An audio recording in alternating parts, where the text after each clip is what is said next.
Hello everyone, it's Attacker72 here, and for today, The Legend of Zelda Tears of the Kingdom is now officially out worldwide. This has been in 6 years in the making, ever since the very first release of The Legend of Zelda Breath of the Wild back in 2017. So far, I have been having a lot of fun with this. It's only been a few hours, and I really loved how this game is really different from Breath of the Wild, despite this being a sequel to it. But there's so much happening right now, and I really thought about this. This has been a topic that I had in my mind for quite a few months from, time to time, and I feel like why not make a video something that is related to Zelda, given that Tears of the Kingdom is now out. And I was gonna record this about a few weeks ago, maybe, just before the release of Tears of the Kingdom, but, due to time constraints and my, phone, my lost phone, and I lost my old phone, so I had to replace something else, so I decided, why not? I'm gonna be talking about a rant video, and this is something I talked about a few years ago, maybe around 2020 or maybe 2021,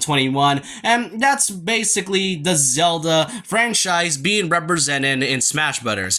Now, I haven't really made clearly in some cases, but I am not a fan of how this franchise has been represented in the Smash Brothers series since Smash 64. Well, or should I say Smash Melee? I don't know. My point is that Zelda characters and how it's represented in terms of just terms of the characters and the franchise is very, very underrepresented, and also underwhelming. Now, why do I really say that exactly? Well, that's why I'm going to be talking about this. Now, if you don't really want to hear anything negative about me, I highly just recommend get out of the video as soon as possible. I don't usually do rants or, something negative. And keep in mind, I'm not trying to trash on the Smash development team or Sakura as a whole, but there just were some issues when it comes to Smash Brothers, because it's not really a perfect game. We know Smash Brothers has a lot of big things, but it's definitely not a perfect game. Every game has its flaws, and Smash Brothers is no exception. So let's kind of get started talking about everything. I'll mostly just be talking about the main content from the characters, the moveset, the music tracks, and just other side content that the Zelda franchise is representing. And I just kind of want to just get this out of the way, given that Tears of the Kingdom is out, and I thought I could make this. So let's just start out with the character roster. First of all, if you look at the character roster, there are over 80 characters as a whole. And we're just specifically talking about first-party characters and not mostly focused on the third-party characters, because we know how third-party characters have been kind of weirdly treated recently. Sonic basically being the only Sonic character and not having characters like Tails or Knuckles or anything, and Mega Man not having any other Mega Man character like Zero or Proto Man. But Zelda, if we're specifically talking about first parties, there are three ones I can most, talk about the most. Thus being Star Fox, Kirby, there's also Kid Icarus, and most notably, The Legend of Zelda. If you look in this roster, there's over 80 characters. And how many characters does Mario and Pokemon have? Mario has about 11 to 12 characters, and Pokemon has technically 10 characters if you count the other Pokemon trainers' Pokemon separately, as, what the Ultimate is pretty much given out. Zelda as a whole, technically, in a way, has 3 characters. And yeah, you may notice that there's 6 of them. Here's the problem though. 3 of those characters are only basically the same character. If you look at this roster and the Zelda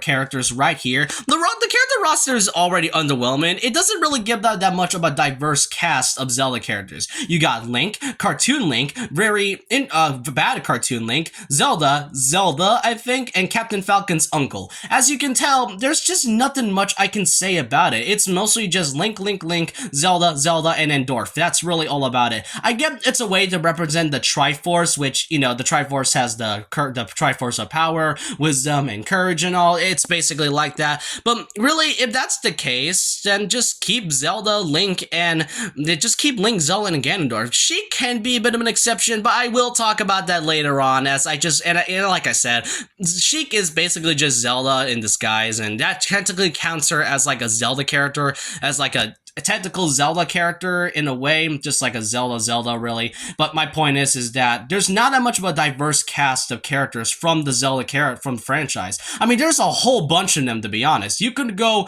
from so many characters that isn't just Link, Zelda, or Ganondorf, and I can name a lot of them, to be honest, that could honestly be actual playable characters and could leave such a diverse part of the Zelda franchise. There's characters such as Impa, which I think is a really perfect choice for a character from Zelda. There's also Lana, Skull Kid, Him, Tetra, and yes, I know Tetra's just Toon Zelda in disguise, but even if then, I feel like Tetra is an interesting character, and feel like it should be more of a standalone character like Sheik. Yes, I know, just the Zelda, really Zelda in disguise, but at least Tetra is more interesting because unlike Sheik though, the thing about Sheik is that I don't really think there's much to offer about Sheik in Ocarina of Time. And while Wind Waker only pretty much give Tetra some screen time, at least she makes most of it with a lot of her moments. And then there's also characters such as Fi, Zant,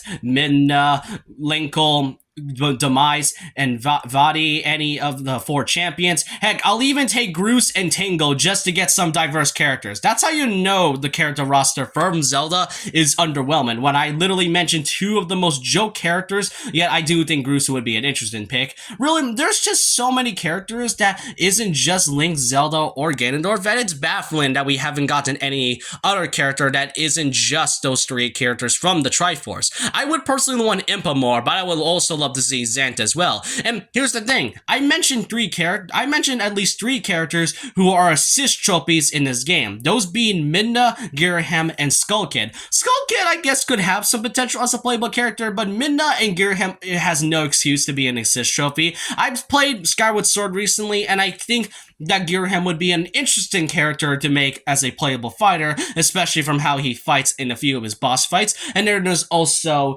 Midna, which, yeah, Midna could be either a standalone, if she could possibly have her Twilight Princess form, or maybe, if not, could possibly give out have Wolf Link with her as a nice little dynamic of Duck Hunt instead more cooler. And yeah, would it leave some spoilers for some characters? Yeah, the moveset could kind of leave some parts, but then again, Smash Bros. Is the same game that pretty much spoils a lot of major parts of Xenoblade, and also mentions a lot of Zelda characters that I would not even know if it wasn't for, Smash Bros., to be honest. And really, there's just so much diverse characters that I'm just genuinely baffled that it's only just Link, Zelda, and then one single Ganondorf character that isn't just much. Speaking of the moveset.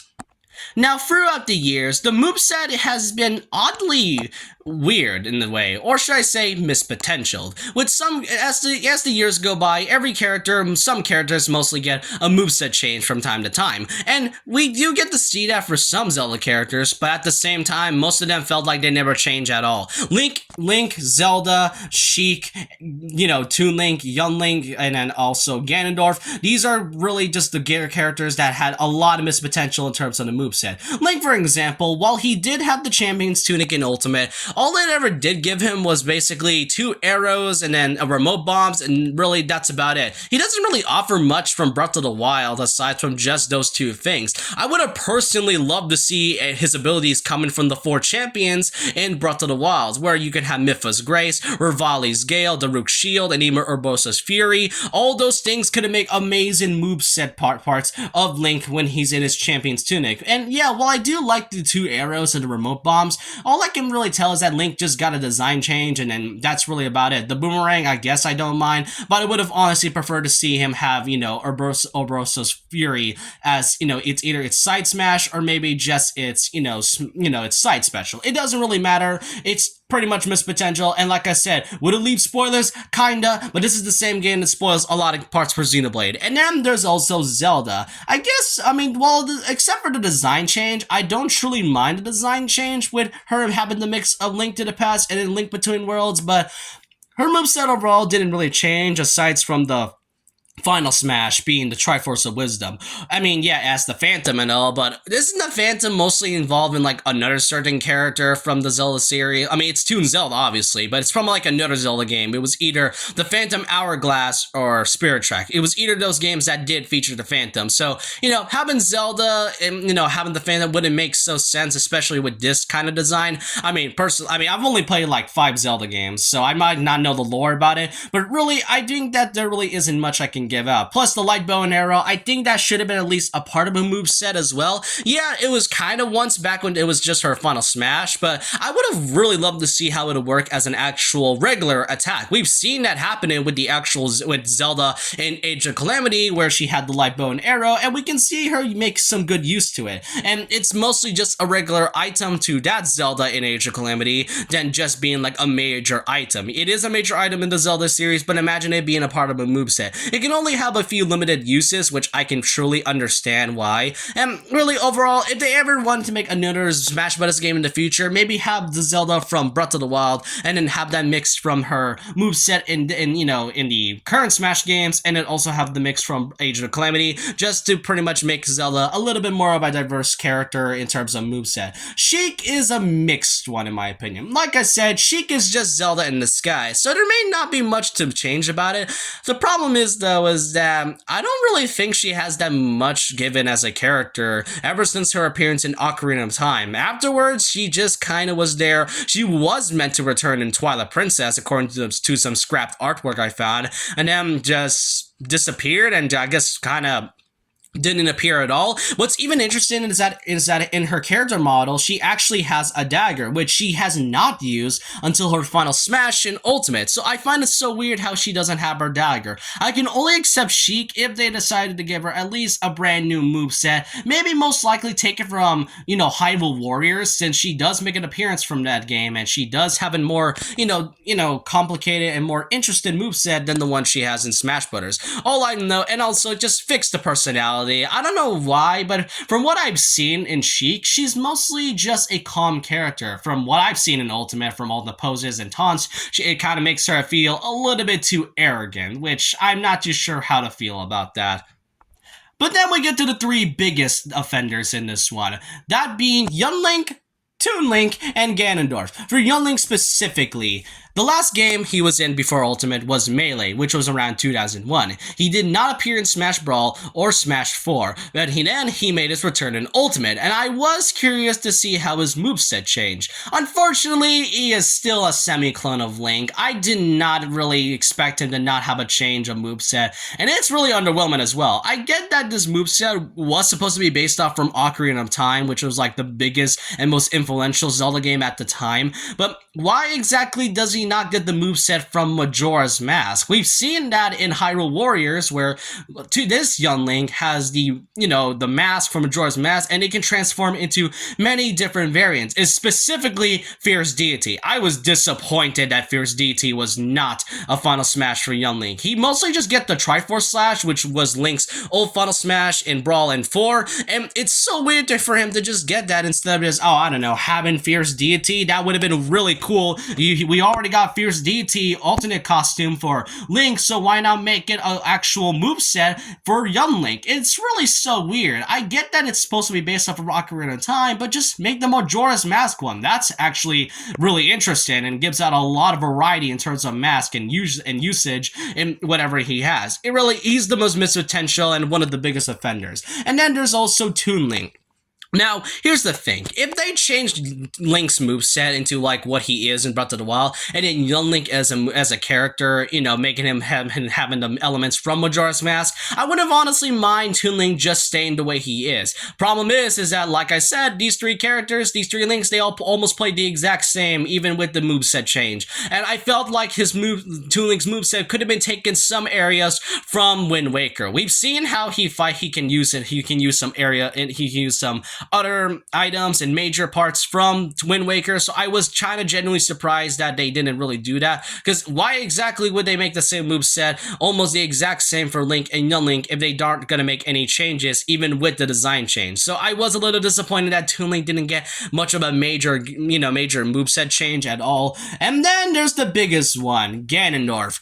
Where do I even begin? So in Smash Melee, he was considered a Captain Falcon clone because he plays basically the exact same as Captain Falcon, except this time he's just a bit more slower and his attacks are pretty much more powerful. Not to say that Captain Falcon's moveset can be a little bit powerful, it's just a bit more fast and semi-powerful in a way. Ganondorf, it's very powerful, just plays like Captain Falcon, and it's very more slower. And in Brawl, in Smash 4, it still plays the exact same. And when then when people saw Ganondorf's new design change back into his Ocarina design from Melee, many actually had a lot of hopes for Ganondorf having a big moveset, and I was expecting that as well. I mean, yeah, it could be some high expectations, but at the same time, can you really blame them? It's been like over a decade, almost 2 decades since Melee's release, and even though Ganondorf has gotten his Ocarina of Time design back and now has gotten the sword from his scrap fights and also from the final boss, he still plays like a Captain Falcon clone.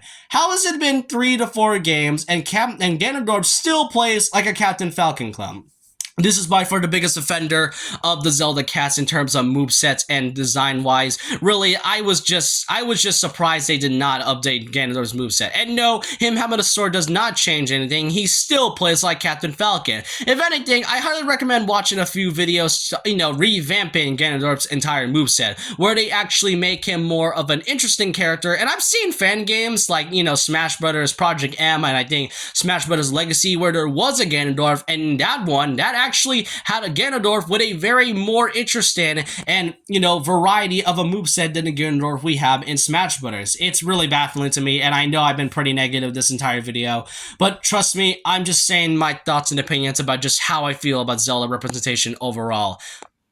Now we get to talk about the stages. Now, Mario has a total of 18 stages. We all know that Mario is the face of gaming, so he obviously has a variety of stages, even if most of them are just World 1-1. For Zelda, though, while I don't mind the variety, while this time the stages are full of variety, I felt like there could have been something more to match up the competitiveness with both Mario and Zelda. After all, Zelda not only is one of the biggest Nintendo games that Nintendo has made since 1986, but it's also one of the most influential franchises out there. So it's so weird for me that we only get around 9 stages, and really, even though with the latest Great Plateau Tower, I'm surprised we didn't get other new stages, such as, for example, the Clock Town, Death Mountain, a Hyrule Castle, and yes, I know Hyrule Castle is in Smash Brothers, but never really the interior. We never really exactly see the interior of Hyrule Castle at all, so I find it really interesting. I would honestly really be interested to see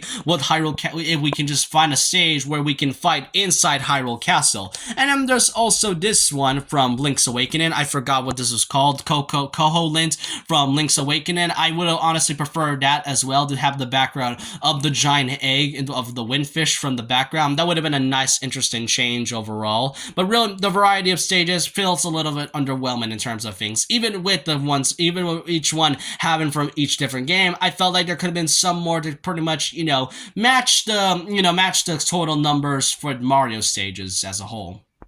And then last but not least is the music tracks. Pokemon has around 34 tracks, and it's by far one of the biggest selling RPGs of, in Japan and even worldwide. Mario is the face of gaming, as we know, so he has about over 100 music tracks because, if we're going to include the spin-out tracks from each of them, then it's pretty much makes sense. For Zelda, however, Zelda has an incredible soundtrack. It is really great in terms of just from its impacts, from the soundtracks, and really a lot of everything about the soundtrack is great about Zelda. So it having 42, while it isn't that bad, I just kind of feel like it's a really weird given how Zelda is basically one of the big 4 Nintendo games, along with Mario, Splatoon, and Animal Crossing, according to what Nintendo sees at least. With Zelda, though, with only 42 tracks, I would have really at least given it around 50, maybe around 60 tracks, just because of its huge impact. We all know how big of an impact Zelda is as a whole. Tears of the Kingdom just came out, and that's already being great. Breath of the Wild is also a really big thing, but then there was also Skyward Sword, which, yes, it had mixed reviews, but it really gives out a more interesting parts of the Zelda lore. Twilight Princess and Wind Waker are really great games, and people are still asking for those games to come as an HD port on the Nintendo Switch. Ocarina of Time and Majora's Mask are such absolute classics for the N64 era that I feel like there could have been a lot more soundtracks from Majora's Mask and Ocarina of Time. The music tracks, while it really isn't as bad as, the other ones, I felt like it could have been a bit more because of how much of an impact Zelda is as a whole. And that was it for my entire video on how I feel about the Zelda series. Now I really apologize if I was negative this entire video, and I know you may not take me serious from how I react, but really, I just kind of want to get this out of my head. I've had this topic for about a few months, and I did talk about it about a couple years ago, but it would be nice to just talk about it again. And really, with Tears of the Kingdom recently just released, I thought this would be a good time to just really much talk about it. If there was ever a new Smash Bros. Game, I really hope they actually fixed out and fleshed the Zelda franchise characters and also representation a little bit more than the ones we had in Ultimate. It is baffling how, despite it being one of Nintendo's biggest games in like their whole lineup since 1986, it's so weird how it's one of the most underrepresented ones, despite Zelda being a huge veteran fighter and series since Smash 64. And that's coming with era characters like Mario and, Pokemon. With Donkey Kong, given that there hasn't really been a new Donkey Kong game in quite a long time, I don't really expect anything aside from just at least a few new fighters and a few new stages. With, Kirby, it's kind of weird how Sakurai has not been adding any Kirby characters ever since he left after the Amazing Mirror, and is mostly just adding characters from Kirby Superstar. But Zelda, it's just so weird how this was been a franchise that came out a year after Super Mario Bros. So really, if there's ever another Smash Bros. Game, again, I hope it'll be fleshed out a little bit more, even with the small roster of at least 30 to 40 characters. I just hope Zelda gets at least more love and just kind of cut out some characters just so we can have some more variety with our cast and stages. But let me know what you all think in the comment section below about this. What do y'all think about the Zelda characters and diversity and representation? Do you think it's underrepresented? Do you think it's not underrepresented? And what do you really want to add in terms of just any Zelda characters, stages, or any Zelda content in general? Let me know your thoughts and opinions down below about this. And so with that, leave a like, comment, subscribe, hit the notification bell for more videos, follow my Twitter, and I'll see you guys next time. And remember this, once a legend, always a legend.